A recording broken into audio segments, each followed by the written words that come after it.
Good afternoon, everyone. This is a backup video class for class 6 history. As the network was very poor in our previous Zoom class, half of you could not understand what I was teaching from the book. Half of you could not see me, half of you could not hear me. So, this was an idea given to me by someone from you that upload a video class on Possum. So, that's what I'm doing. Okay, we are starting chapter number 11, Political Developments, AD 300 to AD 700. We come to the Gupta Empire first.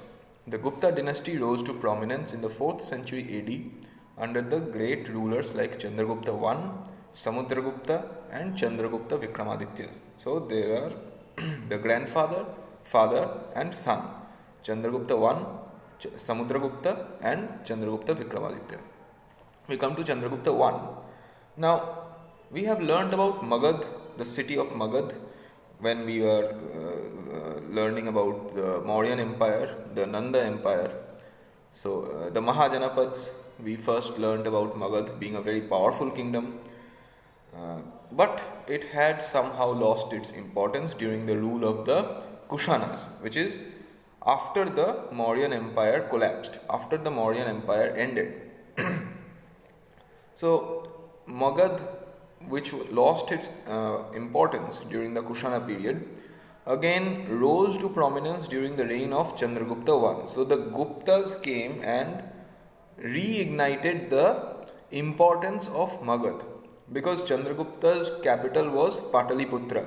Chandragupta ruled from Pataliputra. His marriage with Kumara Devi, a Lichavi princess, increased the political prestige of the Guptas. So, by marrying Kumara Devi was a princess from the Lichavi tribe. So, by marrying Kumara Devi, Chandragupta I gained political importance. Chandragupta extended his influence over Prayag and Saketa. Prayag, which is now known as Allahabad, and Saketa, which is now known as Ayodhya, both in Uttar Pradesh. He adopted the lofty title of Maharaj Dhiraj. So, Chandragupta I, in accordance to his position as a king and he would be an emperor, so he adopted the big title, the large sounding title of Maharaj Dhiraj.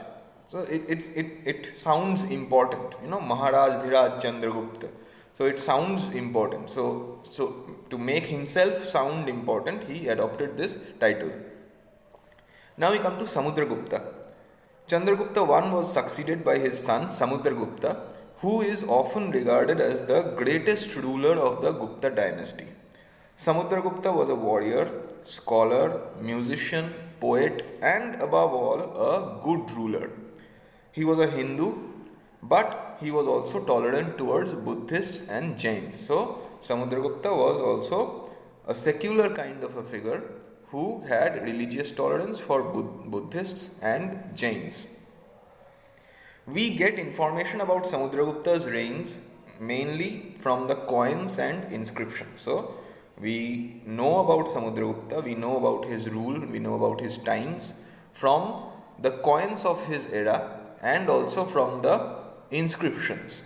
What are inscriptions? Inscriptions are basically writings which praise a certain king, okay, about which the writing is.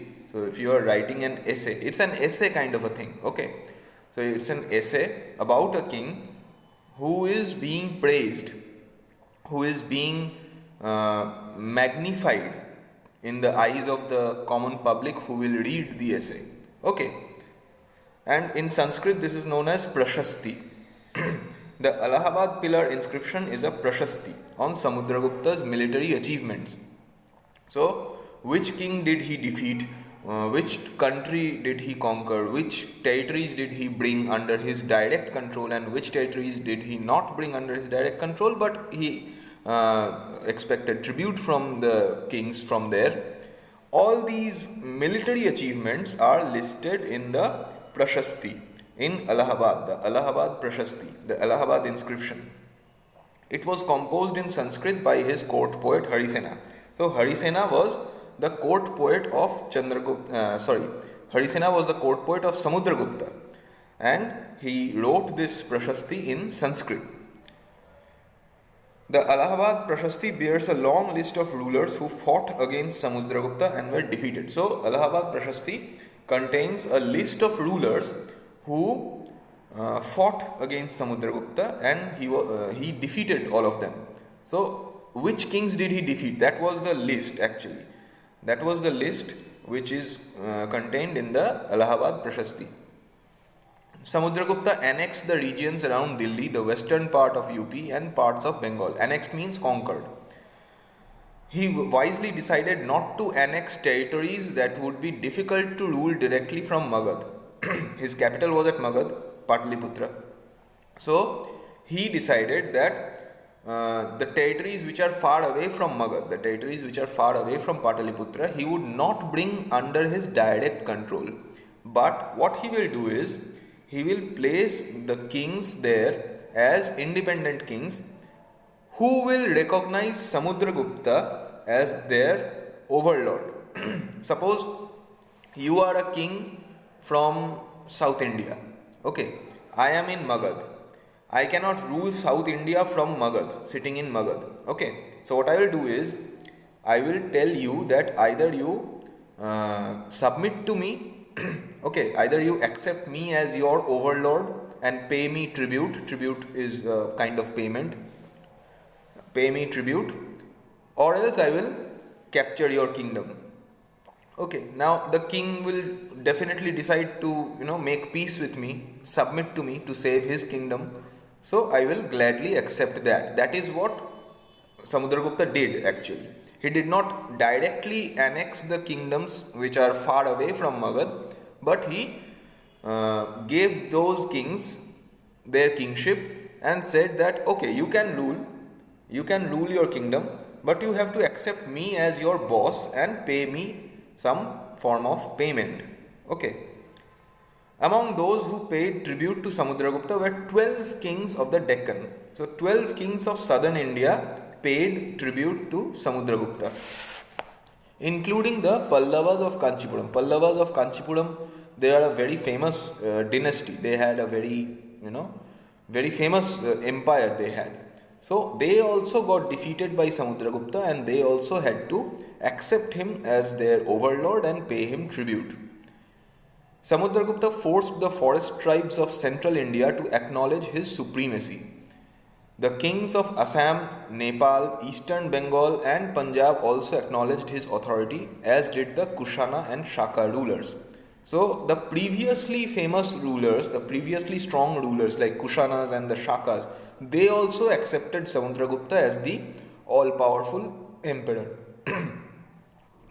Assam, Nepal, Eastern Bengal, Punjab, these kingdoms also accepted Samudragupta as their emperor, as their overlord. And also the forest tribes of Central India, who Samudragupta defeated and made them pay tribute. This was done yesterday.